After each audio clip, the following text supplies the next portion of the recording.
தமிழக வெற்றி கழகத்துடைய வெற்றியை நான் டெல்லியிலிருந்து புரிந்து கொள்கிறேன் எப்படி இருக்கும் என்று. தமிழ் வெற்றி கழகத்தினுடைய முதலமைச்சர் விஜய் அவர்களுக்கு ஒரு கடுமையான சோதனை காலம். இதே தீய சக்திகள் தங்களுடைய அரசாங்கத்திற்கு அவப்பெயரை கொண்டு வருவதற்கு தயாராக இருக்கிறார்கள். சி.டி. நிர்மல்குமாருக்கு ஒரு எச்சரிக்கை. மின்சாரத்துறை அமைச்சர், இந்த திமுகவில் இருக்கக்கூடிய ஊழியர்கள், தொழிற்சங்க ஊழியர்கள் எலக்ட்ரிசிட்டி கட் பண்ணி போடுவாங்க. தொகுத்து வறுத்து கொடுப்பது பிரதமர் நரேந்திர மோடி பார்த்த பிறகு, நிர்மலா சீதாராமனை பார்த்த பிறகு ஒரு புரிதல் வரும். ஒரு பர்டிகுலர் அமைச்சர் தான் வச்சு, ஏன்னா ஸ்டிங் ஆபரேஷன் ரொம்ப நடக்க போகுது விஜய் அரசாங்கத்தில். நான் பயக்கணும்னு சொன்னேன். இதெல்லாம் அறிவுரை சொன்னார். அந்த அறிவுரையை கண்டிப்பாக விஜய் அவர்களுக்கு பிரதமர் சொல்லுவார் என்ற நம்பிக்கை எனக்கு இருக்கிறது. திமுக கஜானாவை நக்கிட்டு போயிட்டாங்க. ஒரு பைசா வைக்கணும். சித்திரை ஒன் மீடியா நேயர்களுக்கு வணக்கம். இன்னைக்கு நம்ம கூட இணைஞ்சிருக்காரு மூத்த பத்திரிகையாளர் டில்லி ராஜகோபாலன் அவர்கள். வணக்கம் சார். நமஸ்தே. நமஸ்தே அபிநயா, நல்லா இருக்கீங்களாமா? நல்லா இருக்கேன் சார், நீங்க எப்படி இருக்கீங்க? சார், எனக்கு ஒன்னே வயது முதிர்ந்து இருந்தாலும் வினோத், அபிநயா போன்ற இளைஞர்களை பார்க்கும் பொழுது தமிழக வெற்றி கழகத்துடைய வெற்றியை நான் டெல்லியிலிருந்து புரிந்து கொள்கிறேன் எப்படி இருக்கும் என்று. நான் ஒருவன் தான். தமிழகத்தில் தொங்கு சபை வரும், திராவிட முன்னேற்ற கழகம் அழிந்துவிடும், ஒழிந்துவிடும் என்று பல தொலைக்காட்சிகளில் சொல்லி இருப்பது நான் அதில் பெருமை அடைகிறேன். தங்களுடைய இளைஞர்களுக்கெல்லாம் விஜய் மூலமாக நல்ல தமிழ்நாட்டிற்கு எதிர்காலம் வர வேண்டும் என்று இறைவனை பிரார்த்தித்துக் கொண்டு இந்த பேட்டியை ஆரம்பிக்கலாம் Abhinaya. Because I am emotionally attached to Tamil Nadu. 75 வயதாக இருந்தாலும் 45 ஆண்டு காலம் நான் நாடாளுமன்றத்தை பல பத்திரிகைகளுக்கு பொதுசனை பத்திரிகையாளராக இருந்திருக்கிறேன். அரசியல், என்னுடைய ஒவ்வொரு பிளட்டிலையும் அரசியல் தான் ஓடும். தமிழக அரசியல், அம்மையார் ஜெயலலிதா, ஐயா கருணாநிதி, நரேந்திர மோடி பண்ற பல பிரைம் மினிஸ்டர்லாம் நான் பார்லிமெண்ட் கவர் பண்ணதுனால பார்த்தேன். இப்பொழுது சித்திரை நேயர்களிடம் பேசும் பொழுது எனக்கு ஒரு துடிதுடிப்பு இருக்கிறது. பல விஷயங்களை தங்களிடம் பகிர்ந்து கொள்ள ஆவலாக இருக்கிறேன்.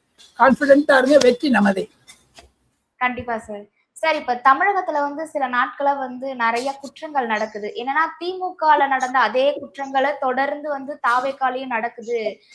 இதுல சட்ட ரீதியான எல்லா முறையுமே இப்ப முதலமைச்சர் கீழே காவல்துறை இருக்கிறதுனால என்ன மாதிரியான இந்த குற்றங்களுக்கு எல்லாம் அவர் நடவடிக்கை எடுப்பாரு, இல்ல சில கால அவகாசங்கள் தேவைப்படுமா? ஏன்னா 20 நாள் தான் ஆயிருக்கு.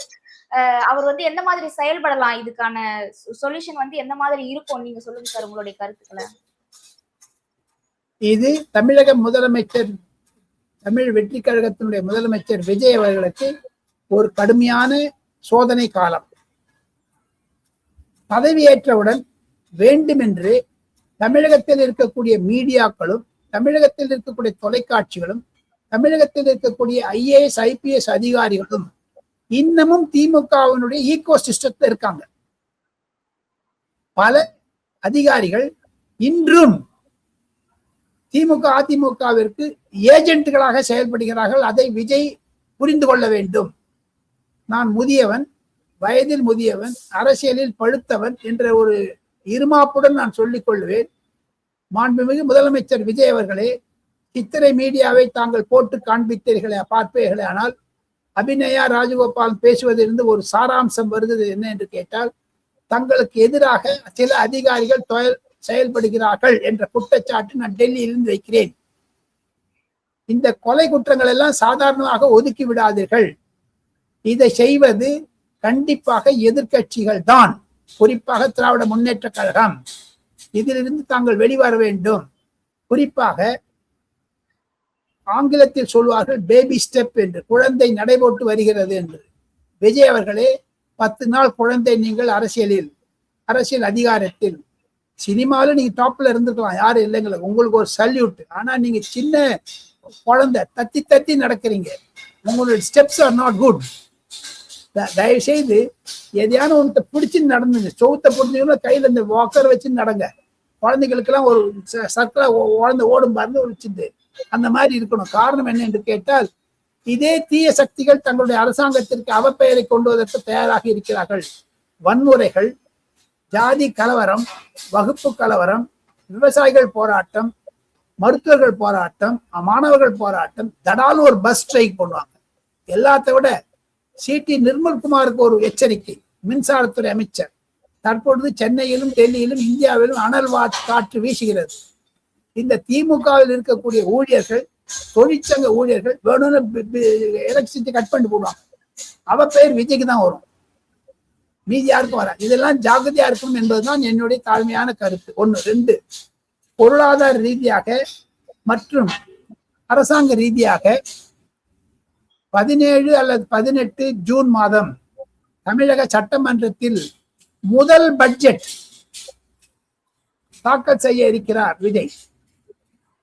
அந்த பட்ஜெட்டுக்கு வேண்டிய நிதிநிலை அறிக்கைகளை எல்லாம் தொகுத்து வகுத்து கொடுப்பது பிரதமர் நரேந்திர மோடி பார்த்த பிறகு, நிர்மலா சீதாராமனை பார்த்த பிறகு ஒரு புரிதல் வரும் முதலமைச்சருக்கு.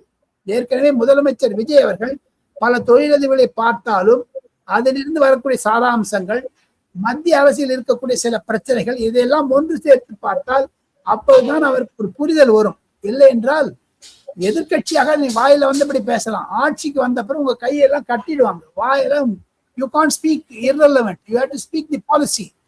தமிழ் வெற்றி கழகத்தினுடைய தேர்தல் அறிக்கை, அந்த குறிப்புகள், நீங்க கொடுக்கக்கூடிய வாக்குறுதிகள் எல்லாம் நிலைப்படுத்த வேண்டும். அதை தவிர எதிர்கட்சிகள் சட்டசபை நடக்கும் பொழுது தங்களுக்கு வேண்டுமென்றே உசுப்பேற்றி விடுவார்கள், எரிச்சலை உண்டாக்குவார்கள். ஜாகிரதையாக இருக்க வேண்டும்.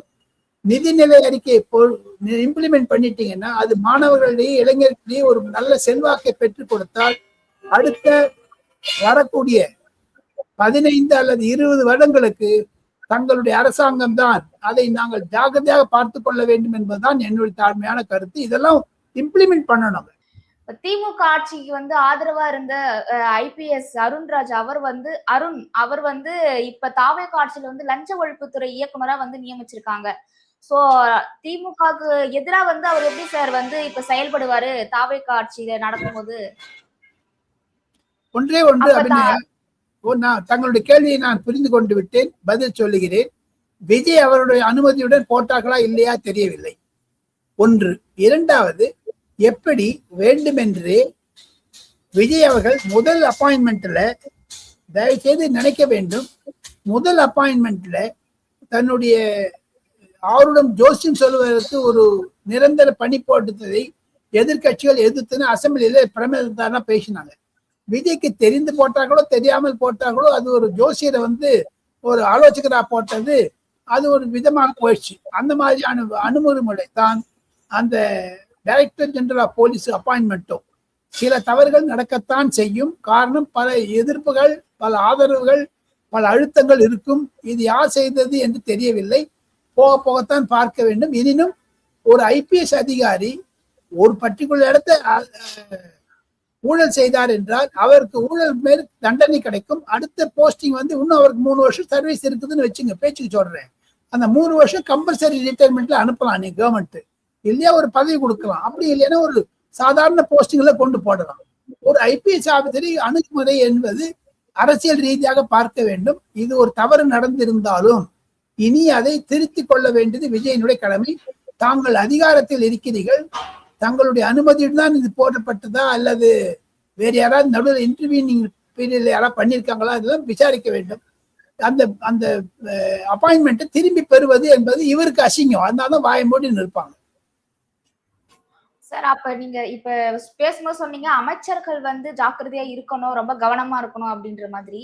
இப்ப கள்ளக்குறிச்சியில ஜெயிச்சு எம்எல்ஏவா இருக்கிற பிரபு, அவருக்கு கனிம வளத்துறை அமைச்சரா பதவி கொடுத்திருக்காங்க. அவர் இப்ப தென்காசி வரைக்கும் போயிட்டு அங்க இருக்கிற கல்குவாரிகளை எல்லாமே ஒரு கிட்டத்தட்ட ஒரு 18 கல்குவாரிகளை மூடி இருக்காரு. இப்ப எடுத்த உடனே அந்த மாதிரி செயல்பட்டு இருக்காரு. இது அவருக்கு எப்படி இருக்கும்? நல்லதா இருக்குமா இல்ல சாதகமா? இவருக்கு நல்ல இருக்கும். தேர்தல் அறிக்கையில் தேர்தல் வாக்குறுதிகளை கொடுத்த போது அதை செய்கிறார் என்றால் பொதுமக்களிடையே வரவேற்பு இருக்கத்தான் செய்யும். அதுக்கு அவருக்கு சாதகமாகத்தான் இருக்கும். எனினும் இது மாதிரியான விஷயத்தில் அரசாங்கத்திற்கு எதிராக 30% டாக்ஸி என்று ஸ்டாலினையே குறை சொன்ன முதலமைச்சர் கூட அவரும் பொதுமக்கள் அதை வரவேற்பார்கள். அவர் தங்களுடைய கனிம அமைச்சர் செய்தது சரி என்று தான் என்னுடைய கருத்துமா. ஏன்னா ஒவ்வொரு டிபார்ட்மெண்ட்டும் பண்றாங்க. பாருங்க, டாஸ்மாக் கம்பெனிக்காரங்களாம் ஊழல்காரங்கெல்லாம் இப்ப இதுல இறங்கி போராட்டம் பண்ண ஆரம்பிச்சுட்டாங்க. அதான் நான் ஜாகிரதையா இருக்கணும்னு சொன்னேன். இப்போ உங்க அமைச்சருக்கும் ஜாகிரதையா தான் இருக்கணும், இருந்தாலும் அவர் செய்தது வரவேற்கத்தக்கது. இன்னொரு சின்ன விஷயம் சொல்றேன் ஒண்ணுக்கு அபிநயா. இப்போ ஒரு அமைச்சர், குறிப்பிட்ட அமைச்சர், இது நான் விஜய்க்கும் தமிழக முதலமைச்சருக்கும் தமிழக டைரக்டர் ஜெனரல் ஆஃப் போலீஸுக்கும் ஒரு எச்சரிக்கை. நான் கேள்விப்படுவதை சொல்லுகிறேன், பொது வழியில் வைக்கிறேன். ஒரு பர்டிகுலர் அமைச்சர் இருக்கான்னு வச்சு, ஏன்னா ஸ்டிங் ஆபரேஷன் ரொம்ப நடக்க போகுது விஜய் அரசாங்கத்துல, நான் பயத்துன்னு சொல்றேன். அந்த ஸ்டிங் ஆபரேஷன் பண்ணாங்கன்னா ஒருவேளை ஒரு 10 லட்ச ரூபா கொடுக்குற மாதிரி ஒரு அமைச்சரிடம் கொடுக்குற மாதிரி ஒரு போட்டோவோ வீடியோ எடுத்துட்டு அதுல அமைச்சர் பேசுற மாதிரி எடுத்துட்டு நீங்க எடுத்துன்னு போறீங்களா அட்டாச்சி, அது உள்ள ஒரு ஸ்பை கேமரா வச்சு ஸ்டிங் ஆபரேஷன் பண்ணி அதை பல தொலைக்காட்சிகள் போட்டீங்கன்னா விஜய்க்கு ஒரு பெயர் கெட்டுவிடும். அதையெல்லாம் ஜாகிரதையாக இருக்க வேண்டும். இதற்கான வழிமுறைகளை பல எதிர்கட்சி தலைவர்கள் செய்கிறார்கள் என்று என் காதில் விழுகிறது. அதை நான் வெட்ட வெளிச்சமாக சொல்லுகிறேன். குறிப்பாக சில முக்கிய சீனியர் அமைச்சர்கள் மீது மிக மிக ஜாகிரதையாக இருக்க வேண்டும். அதை தமிழக போலீசாரும் கண்காணிக்க வேண்டும். பிரதமர் சொல்றாரு நாளைக்கு விஜய் கிட்டக்க என்ன சொல்ல போறான்னு கேட்டீங்கன்னா, உங்க அமைச்சர்லாம் ஜாகிரதையா இருக்க சொல்லுங்க. ஏன்னா பிரைம் மினிஸ்டர், சீஃப் மினிஸ்டர் ஆகியும் சரி, பிரைம் மினிஸ்டர் ஆனப்பறம் சரி, தன்னுடைய அமைச்சர்களுக்கு சொன்ன ஒரே ஒரு அறிவுரை என்ன என்று கேட்டால், நீங்க எந்த கடிதம் எழுதினாலும் ஜாகிரதையா எழுதுங்க, அதிகாரிகள்கிட்ட சொல்லுங்க, அதிகாரிகளை நம்புங்க. ஆனா அதிகாரிகள் எழுதுவதை நீங்க படிச்சு பார்க்கணும். ஒரு அமைச்சருக்கும் இன்னொரு அமைச்சருக்கும் இடையே மோதல் வரக்கூடாது. பத்திரிகைகள் வந்தால் 2 அமைச்சர்களுக்கு மோதல், புசி ஆனந்துக்கும் மாதவ ரஞ்சனாக்கும் மோதல் என்று தலைப்பு வரும். அதை நீங்க அவாய்ட் செய்ய வேண்டும் என்று சொல்லுவார். அடுத்ததாக இந்த ஸ்டிங் ஆபரேஷன். இன்னைக்கு பாருங்க, 13 வருஷம் ஆச்சு பிரைம் மினிஸ்டர் நரேந்திர மோடி ஆகி. 2014 ஃபர்ஸ்ட் அந்த மீட்டிங்ல நான் போய் இருந்தேங்க. அவர் அந்த பிரஸ் கான்ஃபரன்ஸ் சொன்னார் நரேந்திர மோடி, எந்த அமைச்சரும் தன்னுடைய வீட்டுக்கு படுக்கை அறையிலோ ரிசப்ஷன்லயோ டைனிங் டேபிளையோ யாராவது வீடியோ எடுத்தாங்கன்னா நீங்க அதிகமா பேசாதீங்க. சப்போஸ் உங்களுக்கு ஏதாவது ஒரு பொட்டலம் கொடுத்தானா கூட வாங்காதீங்க. வீடியோ மூலமாக வீட்டு உள்ள வீடியோ எடுத்து வர சொல்லாதீங்க. ஸ்பை கேமரா பாருங்க. இதெல்லாம் அறிவுரை சொன்னார். அந்த அறிவுரையை கண்டிப்பாக விஜய் அவர்களுக்கு பிரதமர் சொல்லுவார் என்ற நம்பிக்கை எனக்கு இருக்கிறது. 1. 2, நாங்கள் கேட்டீர்கள் அந்த கனிம வள அமைச்சர் சொன்னது, அவர் செய்தது தவிர அவரும் ஜாகிரதையாக இருக்க வேண்டும் என்பதுதான் என்னுடைய கருத்து. ஏன்னா உங்களுக்கு விஜய் போர்ஸ் நிறைய இருக்குதுங்க. யாராவது ஒருத்தவங்க சிக்கல்ல மாட்டி விடுவாங்க, ஏதான ஒரு சிக்கல்ல மாட்டி விடுவாங்க. எந்த சிக்கல் எங்கேருந்து வரும்னு தெரியாது, எந்த புத்துல எந்த பாம்பு இருக்குன்னு தெரியாது. One should be very careful. சிக்கல்லாம் நிறைய ஏற்படுத்தான் செய்யுது சார். ஏன்னா இப்ப கூட வந்து விவசாயிகளுக்கு வந்து கடன் தள்ளுபடி பண்ணிருக்காரு. சோ அவர் வந்து தேர்தல் வாக்குறுதி போது 5 ஏக்கருக்கு தேவையான விவசாய கடன் வந்து தள்ளுபடி பண்றேன் அப்படின்னு சொல்லிட்டு இப்ப வந்து வெறும் 50,000க்கு மட்டும் கடன் தள்ளுபடி பண்ணிருக்காரு அப்படின்னுட்டு விவசாயிகள் வந்து போராட்டத்தெல்லாம் ஈடுபட்டு இருக்காங்க. சோ இது வந்து நீங்க எப்படி பாக்குறீங்க? அது அவரு பண்ணது கரெக்டா? ஏன்னா தேர்தல் வாக்குறுதி ஒண்ணு சொல்லிட்டு இப்ப கொடுத்திருக்காரு, இப்ப தள்ளுபடி பண்ணது வேற மாதிரி இருக்கு அப்படின்ற மாதிரி கருத்துக்கள்லாம் வருது. அது சரியானது தானா சார்? இது ஒண்ணு அபிநயா, என் கையில 100 ரூபாய் இருக்குதுங்க. 100 ரூபாய்க்கு ஏற்ற செலவு தான் செய்ய முடியும். நான் வாக்குறுதி கொடுத்தா கூட ஒரு 20 ரூபாய் இங்கே, ஒரு 20 ரூபாய் அங்க, ஒரு 50 ரூபாய் அங்க என்ன பண்ணும், வருமானம் குறைவு. டாக்ஸ் போட்டாதான் உங்களுக்கு வருமானம் வரும். திமுக என்ன பண்ணிருக்காங்க, தாங்க ஆட்சிக்கு வரமாட்டோம், எடப்பாடி வராரோ விஜய் வராரோன்னு சொல்லிட்டு கஜானாவை காலி பண்ணிட்டு போயிட்டாரு. அது சீஃப் மினிஸ்டர் சொல்லியிருக்காரு, ஒயிட் பேப்பர் கொடுக்க போறேன்னு சொல்லியிருக்காரு. ஆனா பச்சையாக, கொடுமையாக, கொடூரமாக சொல்ல வேண்டும் என்றால் திமுக வந்து கஜானாவை நக்கிட்டு போயிட்டாங்க, ஒரு பைசா வைக்கல. ஆக மொத்தம் இவர் 50,000 ரூபாய் கொடுத்தாரு, 3 லட்சம் தரேன், 2 லட்சம் தரேன்னு சொன்னாருன்னா அடுத்த இன்ஸ்டால்மெண்ட் தருவாரு. அது மட்டும் அந்த பொதுமக்களும் விவசாயிகளும் வெயிட் பண்ணணும். இல்ல அவருடைய இன்னல்களை சொல்லுவார் வெளியில. நீங்க வந்து விஜய் வந்து ஊழல் செய்தாரோ இல்ல ஊழல் செய்வாரோ என்று எதிர்பார்க்க முடியாது. காரணம் அவர் வந்து ஓப்பனா சொல்லிட்டாரு, நான் டிரான்ஸ்பரண்டா இருப்பேன், ஒயிட் பேப்பர் கொடுக்க போறாரு. இன்னும் என்ன வேணும் உங்களுக்கு? அந்த விவசாயிகள் செய்வது நல்லது கெடுதலும் இருக்குது. ஆனா விவசாயிகளுக்கு புரிந்து கொள்ள வேண்டும், மற்ற துறைகளில் இருக்கக்கூடிய இன்னல்களையும் விஜய் சமாளிக்க வேண்டும். அதற்கும் பணம் தேவைப்பட வேண்டும். அந்த பணத்துக்கு கொடுத்திருப்பாரு. 2 லட்சம் தரேன்னு சொன்னாரு, இப்ப 50,000 கொடுத்திருக்காரு. Wait and watch. DMK petrol விலையை 30 ரூபாய் குறைக்கிறேன், 20 ரூபாய் குறைக்கிறேன்னு போய் சொன்னாங்களே, குறைச்சாங்களா? ஸ்டெப்பா தான் போவாங்க. முதல்ல 50 பைசா, 1 ரூபா, 2 ரூபான்னு குறைச்சாங்க. It's a process. அதை வெயிட் பண்ணி பார்க்கணும்னா என்னுடைய கருத்து. அபிநயம் சார், இப்ப கனிமொழி அவங்க வந்து என்ன சொல்லியிருக்காங்கன்னா, தாவேக்காக்கு குடுத்த கால அவகாசம் வந்து முடிஞ்சிருச்சு அப்படின்ற மாரி சொல்லியிருக்காங்க. 20 நாள் தான் ஆட்சி அமைச்சு 20 நாள் தான் ஆயிருக்கு. சோ இதுக்குள்ளே வந்து கால அவகாசம்லாம் முடிஞ்சிருச்சு. நீங்க வந்து சொன்ன திட்டங்கள வந்து செயல்படுத்தணும் அப்படின்ற மாதிரி கனிமொழி அவர்கள் வந்து குற்றச்சாட்டு வச்சிருக்காங்க. அது மட்டும் இல்லாம இப்ப திமுக ஆட்சியிலயுமே வந்து எந்த மாதிரி வாக்குறுதி ஒண்ணு குடுத்துட்டு வந்து செயல்படுத்தினது ஒரு மாதிரி செயல்படுத்துறாங்க. அதே மாதிரி தான் தாவேக்காவும் தொடருது அப்படின்னு சொல்றாங்க. ஏன்னா திமுகல வந்து மகளிர் உரிமை தொகை வந்து ரூ. 1000 தரேன் அப்படின்னு சொல்லிட்டு சொன்னாங்க. ஆனா அதுல வந்து குறிப்பிட்டவங்களுக்கு ஒண்டியும் தான் தருவேன் அப்படின்ற மாதிரி மாத்தி சொல்லிட்டு சொன்னாங்க. அதையே தான் வந்து தாவேக்காவும் தொடருதா அப்படின்ற மாதிரியும் விமர்சனங்கள் வந்து எழுது சார். உங்களுடைய கருத்துக்கள் என்ன சார்? இதுக்கான கருத்துக்கள்? என்னுடைய கருத்து கனிமொழி சொல்வது தவறு.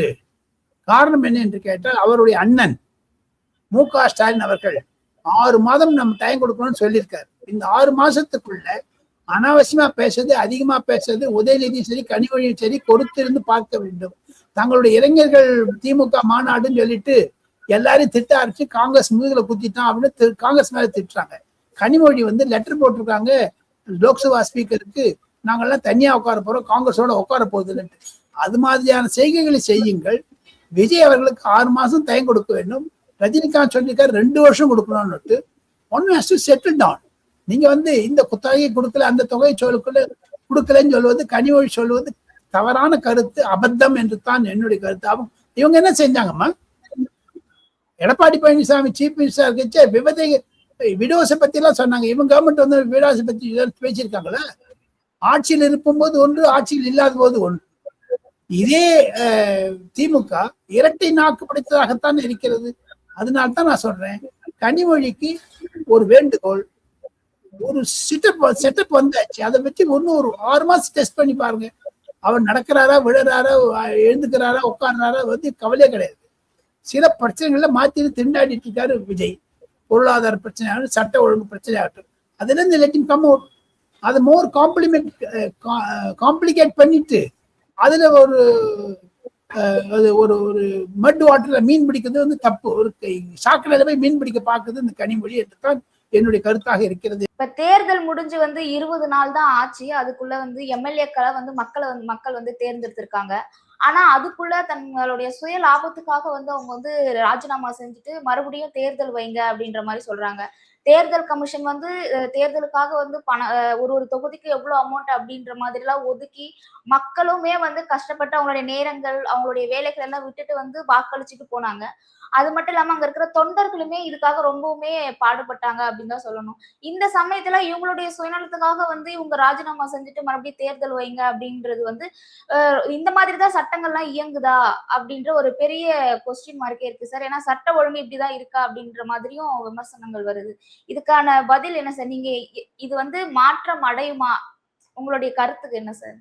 என்னுடைய கருத்து சிம்பிள். விஜய் அவர்களுக்கு மைனாரிட்டி அரசாங்கம் என்று சொல்லியால் 108 எம்எல்ஏ தான் இருக்காங்க 234.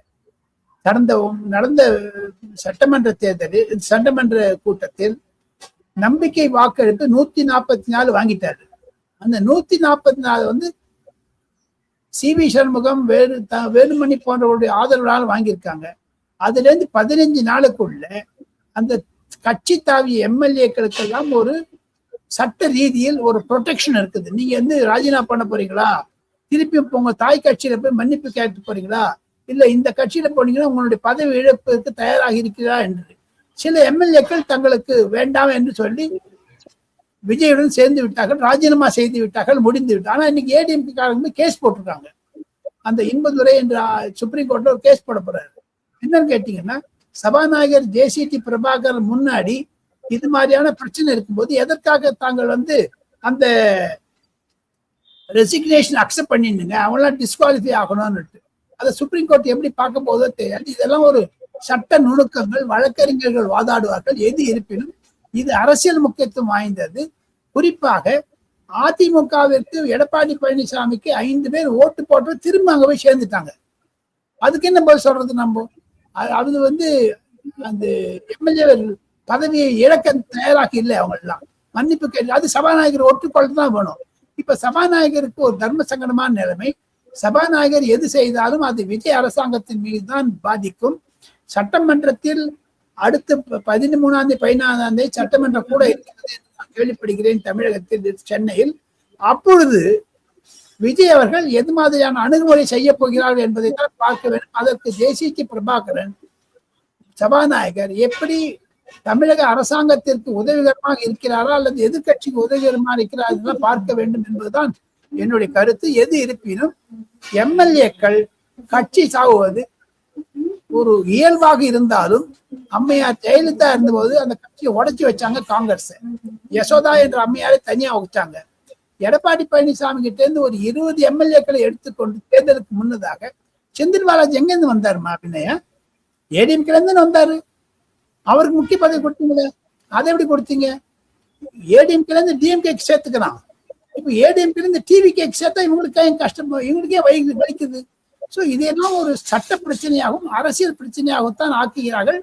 எந்த விஷயத்தை பார்த்தாலும் முதலமைச்சர் முதுகில் ஒரு ஒரு ஒரு ஒரு ஒரு பலு, அதாவது ஒரு வெயிட் வந்துடுச்சு. இனிமேல் ஹீ ஷுட் ஷோல்டர் தட் தான் என்னுடைய கருத்துக்கள். அதெல்லாம் எதிர்நோக்க வேண்டும்.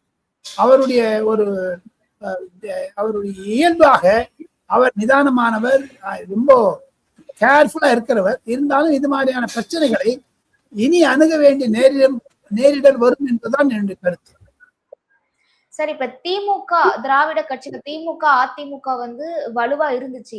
இப்போ மூன்றாவது வந்து தாவேகா அப்படின்ற கட்சி வந்து இப்ப தமிழகத்தை வந்து ஆட்சி புரிஞ்சதுனால இது திமுக அதிமுகவுடைய வலு வந்து இப்ப இழந்துட்டாங்க. சோ இதுக்கு இடையில வந்து பாஜக வந்து உள்ள வந்து வாய்ப்பு ஆதிக்கம் செலுத்த வாய்ப்பு இருக்கா? ஏதாச்சும் வாய்ப்பு இருக்கா? பாஜக என்பது ஒரே ஒரு எம்எல்ஏ. பாஜக என்பது தமிழ்நாட்டில் இல்லைங்கிறாங்க. பாஜக காமிச்சு எவ்வளவு நாள் பயமுறுத்த முடியும்? ஒன்னே ஒண்ணு, எந்த அரசியல் கட்சியும் தாங்கள் உதாசீனம் செய்ய முடியாது, பாஜக உள்பட. பாருங்க, 60 வருஷத்துக்கு 70 வருஷத்துக்கு கழிஞ்சு தமிழ்நாட்டில் ஒரு அமைச்சர் வந்திருக்காங்க விஜய் கவர்மெண்ட்ல, காங்கிரஸ். இத்தனை நாள் ஒண்ணுமே பண்ணல. திமுக கொடுக்கல, அதிமுக கொடுக்கல. ஆக மொத்தம் வரக்கூடிய நாட்களில் அதிமுகவை ஒதுக்க முடியாது, திமுகவை ஒதுக்க முடியாது. வலுவான கட்சிகள் இனி வரக்கூடிய 5 வருடங்களில் நன்றாக ஆட்சி புரிவாரே ஆனால் விஜய் மீண்டும் 5 ஆண்டுகளுக்கு தமிழக மக்கள் வாக்கு கொடுப்பார்கள். அதனால திமுக என்பதும் அதிமுக என்பதும் என்னை பொறுத்து மட்டும் கொள்கை ரீதியாக ஐடியாலஜிக்கலி அவங்கெல்லாம் விழுந்து விட்டாலும் அந்த ஐடியாலஜி என்பது நிற்கும். ஆனா விஜயனுடைய ஒரு எதிர்ப்பும் வளர்ச்சியும் இந்த கட்சிகள் எல்லாம் குறைச்சி விட்டாலும் அந்த கட்சி ஒரு வீக்கனாகத்தான், பலவீனமாகத்தான் என்று நினைக்கிறேன் என்று சொல்லி விடைபெறுகிறேன். நன்றி, வணக்கம். நன்றி சார், ரொம்ப நன்றி.